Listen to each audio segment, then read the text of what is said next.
Très bien, prophète. Y a-t-il une prière spécifique et quelle est la différence entre une purification et une délivrance? Non, très bien. Lorsqu'on parle de purification, la délivrance, ça a trait à chasser les mauvais esprits, à chasser les démons. Oui, la purification a trait à délivrance, chasser les démons.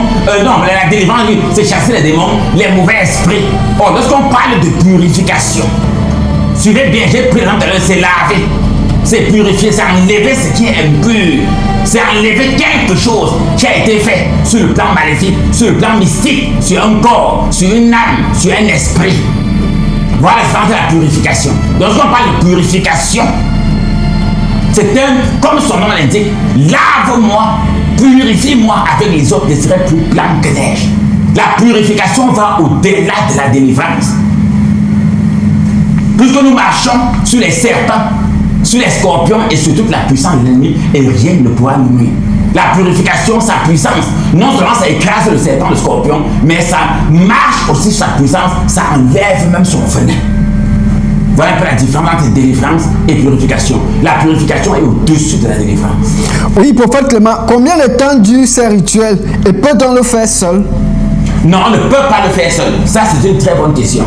Et ça sera juste une journée. Je crois qu'on ira ce jour-là de 8 heures maximum jusqu'à 15 heures. Je crois qu'on aura fini, puisque c'est le rattrapage. On ne peut pas le faire seul. Voilà un autre piège. Je crois que nulle part, que ce soit la piscine de Bethesda, que ce soit le lavage de Naaman, que ce soit les baptêmes de Jésus, personne ne le faisait seul. Deux valent mieux qu'un. Il faut être en groupe. Mais deux valent mieux qu'un. C'est Dieu qui a voulu comme ça. Mais à la piscine de Bethesda, c'était pas une personne. Au lavage de Naaman, c'était pas une personne. Lorsqu'on parle de baptême de Nicodème, on dit que beaucoup de gens venaient se faire purifier. Beaucoup de gens venaient se faire baptiser. Même chez Jean-Baptiste, c'était la même chose. Dans les histoires, on va dire que non, on va te donner un seau, on va t'amener quelque part, tu vas te laver. Ce n'est pas spirituel et ça n'apporte pas de résultat. Le vrai est ce qui est collectif, comme ce qui va se passer ce dimanche. Voilà pour aux gens, enregistrez vos enfants, vos époux, vos épouses, passez le message à vos parents et les connaissances.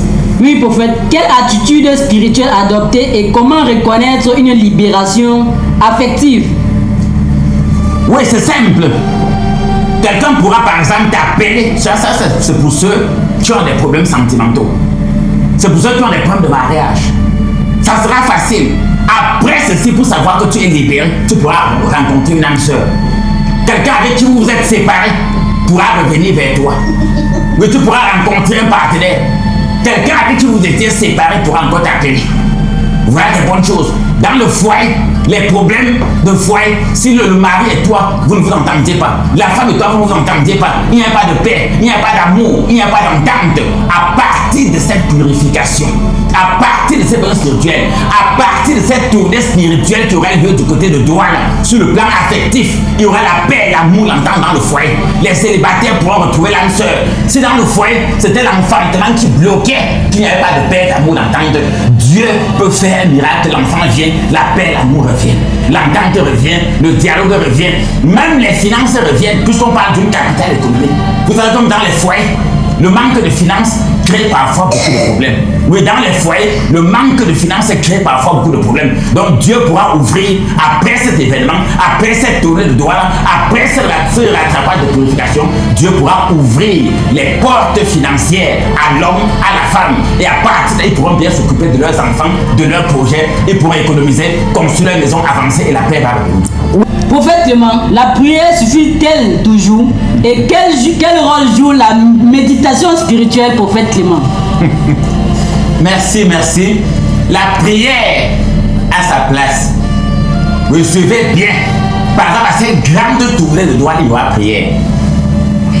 Au rattrapage de purification, il y aura prière. Ce que je dis toujours, chaque chose a sa place. Oui, chaque chose a sa place. La prière a sa place, la méditation a sa place, les actions prophétiques ont leur place. Et rien ne peut remplacer l'autre, c'est automatique. Et rien ne peut remplacer l'autre. Donc j'insiste ce jour, pour cette grande tournée de Douala, je vais prier sur les gens.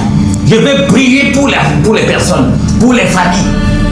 Il y aura une séance de méditation. Donc avant toute chose, avant la prière, on va passer à la méditation. après la méditation, il y aura action prophétique, il y aura protection, bénédiction des personnes et des biens.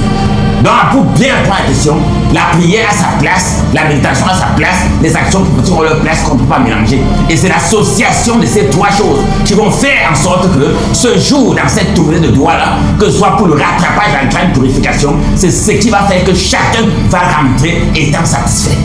La prière, la méditation et les actions prophétiques produisent toujours des miracles et des résultats efficaces face aux diverses situations qui peuvent menacer les personnes ou les familles.